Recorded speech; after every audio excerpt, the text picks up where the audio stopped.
নামটা আপামর জনগণের কাছে একটা সবথেকে প্রিয় নাম, কারণ এখানে যে সিঙাড়া তৈরি হয় সেটি একেবারে নিরামিষ, মানে কোনো ধরনের পেঁয়াজ রসুনের ছোঁয়া পর্যন্ত থাকে না। এবং এই অভিনন্দন সুইটসে মেনলি সকালবেলা আপনি 11টার মধ্যে গরমা গরম সিঙাড়া পেয়ে যাবেন।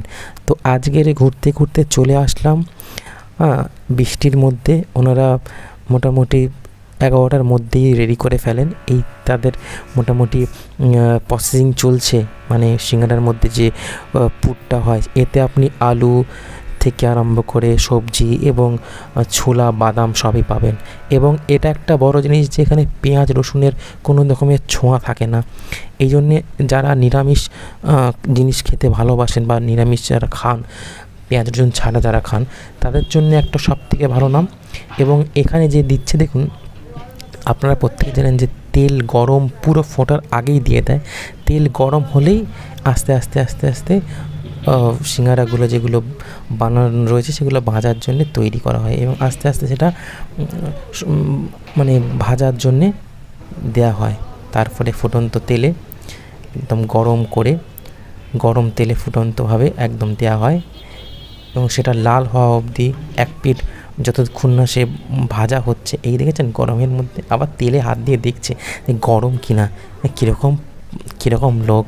এবার আস্তে আস্তে এক পিঠ উল্টে দেওয়া হচ্ছে যে এক সাইডটা ভালো করে আপনার ভাজা হয়ে গেছে কিনা দেখা হচ্ছে এবং সেটাও দেখে নিতে হবে সময় মতো, না হলে পুড়ে যাবে।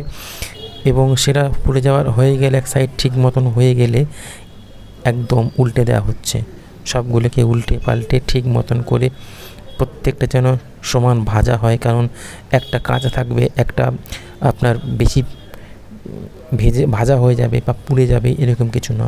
এবং প্রতিটা ওই জন্য অল্প অল্প করে দেওয়া হয়, একসঙ্গে পুরো আপনার কড়াই ভর্তি করে দেওয়া হয় না। এবারে এক পিঠ ভাজা হয়ে যাওয়ার পরে এবার তুলে রাখা হচ্ছে, কিন্তু প্রসেস চলছে। এই যে ভাজা হচ্ছে অল্প অল্প করে দেওয়ার এটাই কারণ যে সবগুলো সমানভাবে ভাজা হবে এবং কোনো কাস্টমার যেন না বলে যে এটা আমার কাঁচা রয়েছে। ওই জন্যে অল্প অল্প করে বারে অনেকবারে ভাজা হয়। আপনি মোটামুটি 11টা থেকে 11টা 15-র মধ্যে এখানে একদম বিশেষ করে নিরামিষ সিঙ্গারা পেয়ে যাবেন। এবং নিরামিষ এটাই যে আপনি পেঁয়াজ রসুনের কোনো রকম ছোঁয়া পাবেন না। তো যারা নিরামিষ সিঙ্গারা খেতে ভালোবাসেন এবং এর স্বাদ তো অপূর্ব, তো চলে আসবেন একদম অভিনন্দন সুইটসে।